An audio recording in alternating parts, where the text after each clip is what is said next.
Jangan ditanya. Ya, jadi kalau kita setiap hari bersyukur, berdoa, membaca, kita bisa merenungkan dan kita bisa melakukan yang penting adalah seperti saya. Vera bicara tapi sembarang karena minta maaf ya, baik itu warta tapi dia tidak bisa melakukan. Guru juga diajarkan tapi dia tidak tahu teorinya, tapi setelah praktiknya tidak bisa.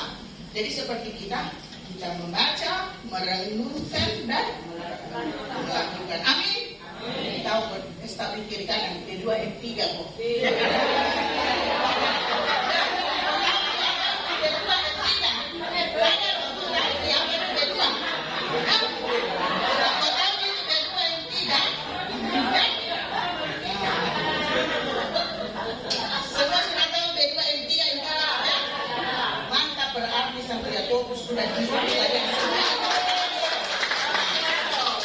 Sekarang ketika kita beriman, adakah kita mendapat upah?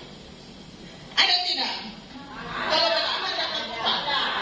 Coba buka di Ibrani 11 ayat 6. Ada yang bisa baca? Ibrani 11 ayat yang ke-6.